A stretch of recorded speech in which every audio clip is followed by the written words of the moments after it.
بسم اللہ الرحمن الرحیم نحمده ونصلی علی حبیبہ الکریم اما بعد اعوذ باللہ من الشیطان الرجیم بسم اللہ الرحمن الرحیم ذالک بأن منہم قسیسین ورہبانا وانہم لا یستکبرون صدق اللہ العظیم۔ اللہ سبحانہ و تعالیٰ کی عنایت اور اس کا کرم ہے کہ اس نے اپنے حبیب علیہ السلام کے صدقے سے یہ کرم فرمایا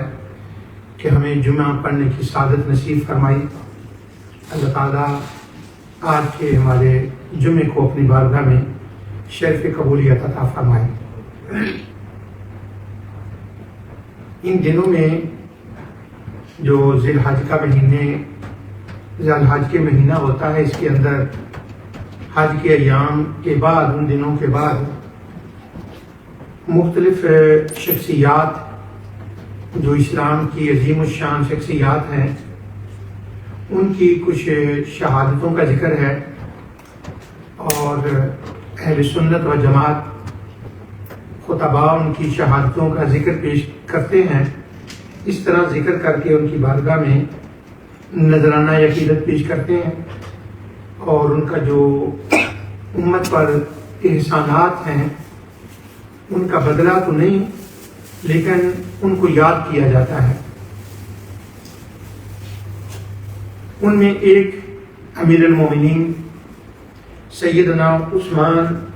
ابن عفان الغنی رضی اللہ تعالی عنہ، آپ کی شہادت کا واقعہ اسی ماہ میں ہوا۔ تو سیدنا عثمان بن عفان رضی اللہ تعالیٰ عنہ کا ذکر خیر اس مہینے میں کیا جاتا ہے۔ آپ کی شہادت اسی ماہ میں ہوئی۔ آج ایک اور صحابی ہیں، ان کا ایک واقعہ ہے، وہ بھی میں عرض کروں گا، اور اس واقعہ کے عرض کرنے کے لیے اس صحابی کا بھی کچھ تذکرہ، ان کی اس واقعہ کو بیان کرنے کے لیے پہلے ان کا بھی تذکرہ میں کروں گا۔ مقصود ان کا ایک واقعہ بیان کرنا ہے،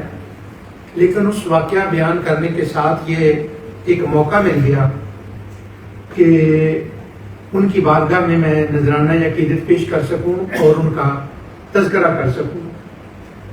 ان کا تذکرہ لوگ بہت کرتے ہیں کسی اور حوالے سے، اور میں کسی اور حوالے سے ان کا تذکرہ کروں گا۔ جو ان کا تذکرہ کیا جاتا ہے وہ بھی میں بتاتا ہوں۔ حضرت سیدنا عثمان رضی اللہ تعالی عنہ کی بارگاہ میں ایک دو باتیں پہلے عرض کر دوں، بعد میں ٹائم کی مناسبت سے پھر کچھ عرض کروں گا۔ آپ کا ایک سب سے بڑا پہلا شرف تو یہ ہے کہ آپ آقا دو جہاں صلی اللہ علیہ وسلم کے عظیم صحابی ہیں، اور آپ کا شمار اولین صحابہ میں ہوتا ہے۔ اور اس کے بعد دوسرا آپ کا شرف ہے کہ آپ تیسرے خلیفہ ہیں۔ لیکن ان شرفوں کے ساتھ ساتھ آپ کا ایک عظیم الشان شرف یہ ہے کہ اللہ سبحانہ و تعالی نے آپ پر یہ عنایت اور کرم فرمایا کہ حضور نبی کریم صلی اللہ علیہ وسلم کے گھر میں ان کو 2 بار دلہا بننے کا موقع ملا، اور حضور نبی کریم صلی اللہ علیہ وسلم کی 2 بیٹیاں یکے بدیگرے ایک کے بعد جب ایک کا انتقال ہو گیا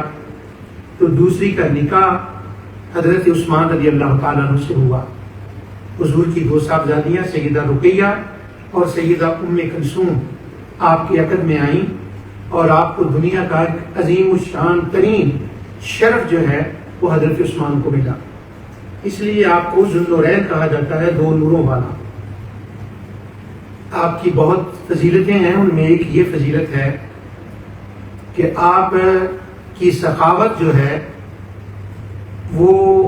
احادیث کے اندر، تاریخ کے اندر بہت مشہور ہے کہ جہاں بھی اسلام کے مشن کے لیے، اسلام کی اشاعت کے لیے اور اس کی نصرت کے لیے ان کو موقع ملا تو انہوں نے بڑھ چڑھ کر اس کے اندر حصہ لیا۔ بہت بے شمار واقعات ہیں ان کے جو اس وقت بیان کرنا مقصود نہیں ہے۔ ان میں ایک